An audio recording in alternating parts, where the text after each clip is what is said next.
నిజానికి అండమాన్ నికోబార్ దీవులు మన దేశానికి చాలా వ్యూహాత్మకమైనవి. అయితే వాటిని పెద్దగా అభివృద్ధి చేయలేదు. ఇప్పుడిప్పుడే ప్రభుత్వం దానిపై దృష్టి పెడుతోంది. అటు లక్షద్వీప్లోనూ ఒక చూపు చూస్తోంది కేంద్రం. ఈ దీవులే మనకి తొలి రక్షణ కవచాలుగా మారతాయా?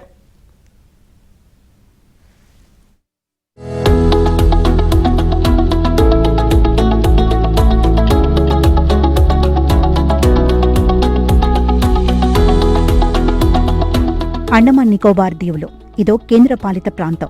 ఇందులో 836 దీవులుండగా 31 దీవుల్లో మాత్రమే జనావాసం ఉంది. పైనున్నవి అండమాన్ దీవులు కాగా కింద కాస్త దూరంగా ఉండేవి నికోబార్ దీవులు. మొత్తం అండమాన్ నికోబార్ దీవులకు పోర్ట్ బ్లెయిర్ రాజధాని. దేశానికి వ్యూహాత్మక భద్రత, ఆర్థిక వృద్ధి, పర్యాటక రంగంలో అత్యంత ప్రాముఖ్యమైనవి. ఇవి మలక్క జలసంధి సమీపంలో ఉండటం, దేశానికి ఏకైక త్రివిధ దళాల కమాండ్ ఉండటం, అద్భుతమైన సముద్ర పర్యాటకాన్ని అందించడం వీటి ప్రధాన ప్రత్యేకతలు.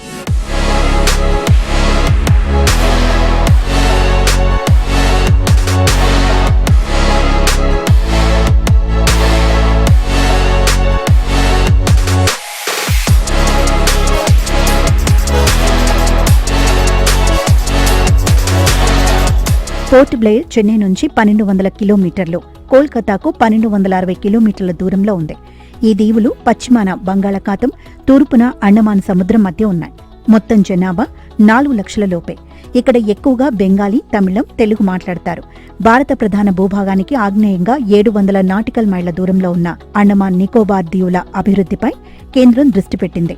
ఈ ద్వీపాలు మయన్మార్, థాయిలాండ్, ఇండోనేషియా, బంగ్లాదేశ్లతో సముద్ర సరిహద్దులను పంచుకుంటున్నాయి. ఇండో పసిఫిక్ ప్రాంతంలో చైనా ప్రభావం పెరుగుతున్న నేపథ్యంలో మనకు తొలి రక్షణ శ్రేణిగా పనిచేస్తున్నాయి అండమాన్ నికోబార్ దీవులు.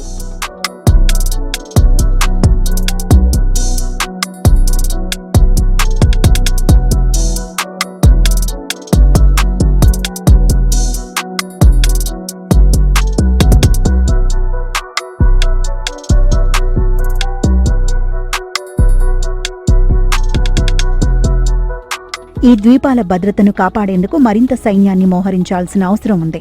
1857 తొలి స్వాతంత్ర్య సంగ్రామం తర్వాత బ్రిటిష్ వారు అండమాన్ దీవుల్లో జైళ్లు కట్టారు.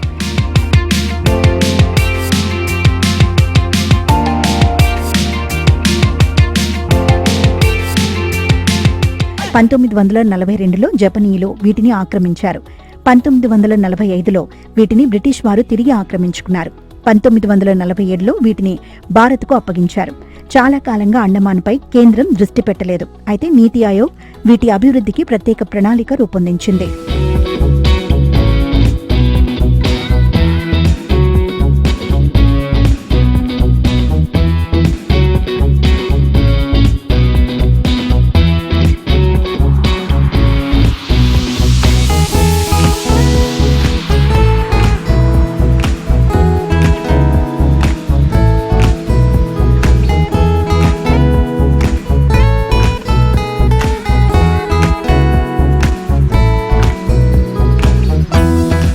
ఇటు లక్షద్వీప్ అభివృద్ధిపై సైతం కేంద్రం దృష్టి పెట్టింది.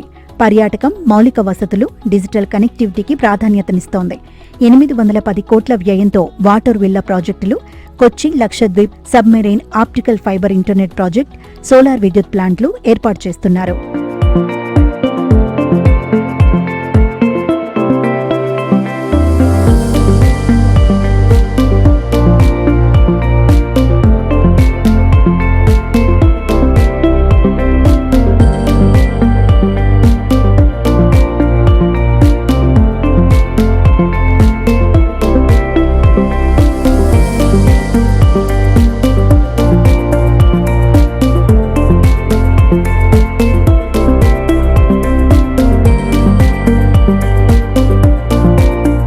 మాల్దీవ్స్ కు పోటీగా లక్షద్వీప్ ను అభివృద్ధి చేయనున్నారు. ఇక్కడ టూరిజానికి మంచి స్కోప్ ఉంది. లక్షద్వీప్ లో స్టార్ హోటల్స్ నిర్మిస్తున్నారు. పర్యాటకులను ఆకర్షించేందుకు అత్యాధునిక సదుపాయాలతో కూడిన వాటర్ విల్లాలు నిర్మించనున్నారు. ముంబై, కొచ్చి నుంచి లగ్జరీ షిప్స్ నడుపుతున్నారు. రహదారులను అభివృద్ధి చేస్తున్నారు.